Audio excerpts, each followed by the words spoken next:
Who do you believe is literally evil? Story 1. David Miscavige, the leader of the Church of Scientology. Reply. Cult of Scientology. Yeah. How many years has his wife been out of the public eye? 16 years now? It blows my mind as that is public knowledge, but the authorities don't really seem to care because they say, she's fine. Nothing shady there. Nope.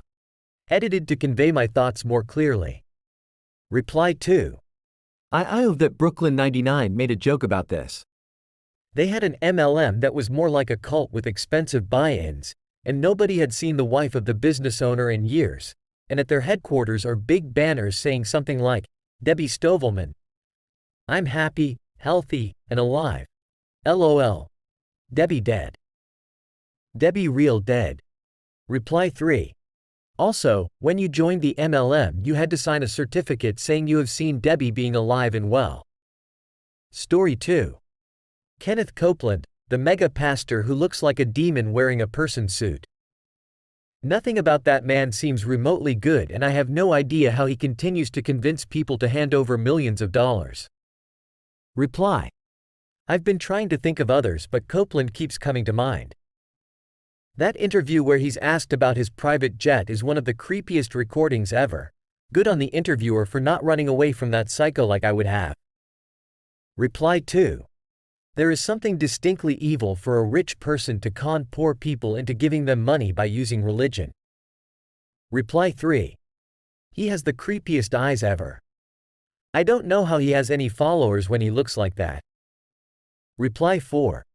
The man legitimately looks possessed. Story 3. Anyone who practices hardcore. Peter Scully, Ian Watkins, Josh Duggar, that ilk. Literal human mildew in my eyes. I like imagining remorse and redemption arcs for people. I like imagining someone who's committed a heinous crime trying their best to reform and atone for what they've done, even if they know they won't succeed and some will never forgive them. As long as they at least see they've done wrong. This is where I draw the line. I don't care how remorseful or regretful you are. Reply. OMG, I wish I didn't Google that. Reply 2.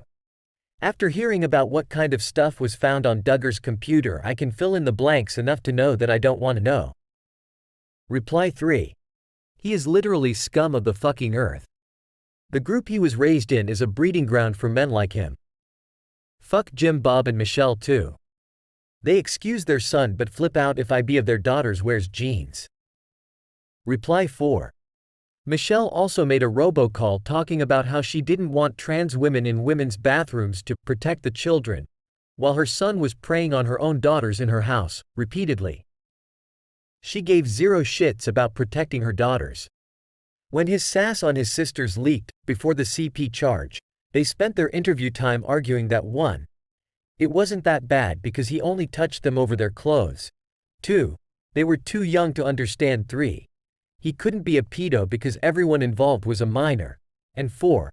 They'd sent him to counseling, so he was fine now.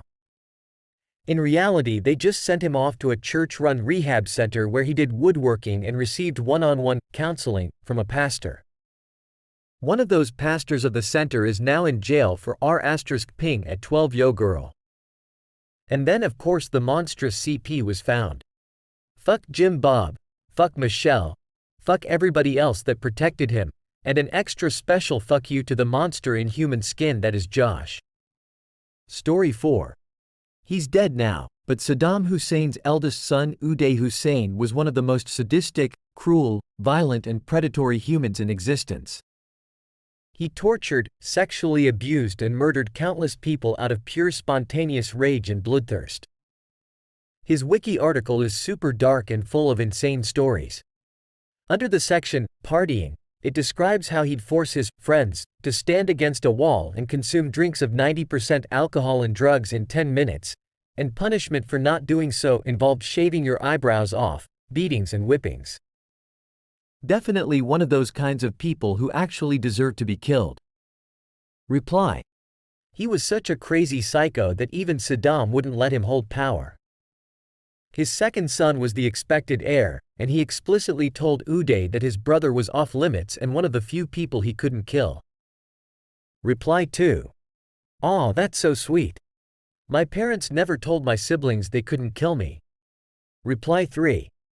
Saddam was a bastard, but he wasn't an idiot. He was holding together a very complicated web of competing political interests, ruthlessly for sure. But yeah, he didn't get where he got by letting somebody like Uday make important decisions. Story 5. DeSantis. Reply. Why would you get downvoted for this on Reddit? LOL. Edit. Since it's unclear to some, my comment was made when he made his, which originally had a note saying, I know I'll get down votes for this. He made an edit and removed it. Reply 2. Never felt the wrath of the Republican Redditors, have we? Story 6. I guess Putin has to be up there. Reply. Just to put this more in context, Putin's job when he was in the KGB was to literally take money into Eastern Europe and fund the most divisive politics and public groups he could find.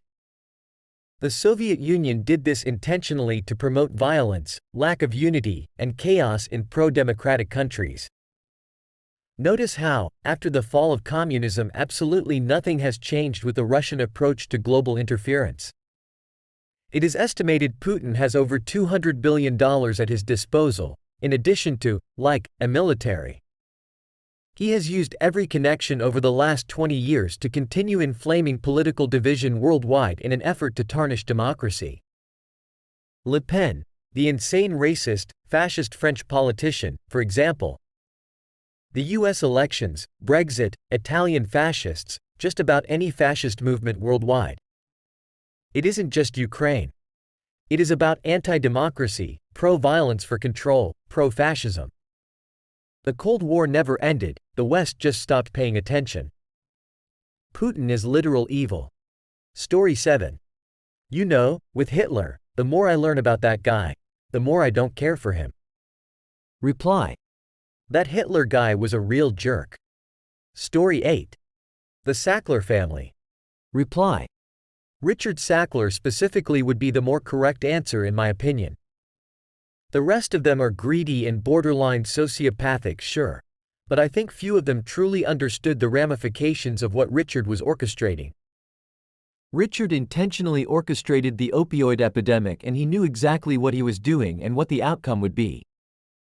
He banked the future of his company on creating a legion of opiate addicts that had no idea they were becoming opiate addicts. That is evil.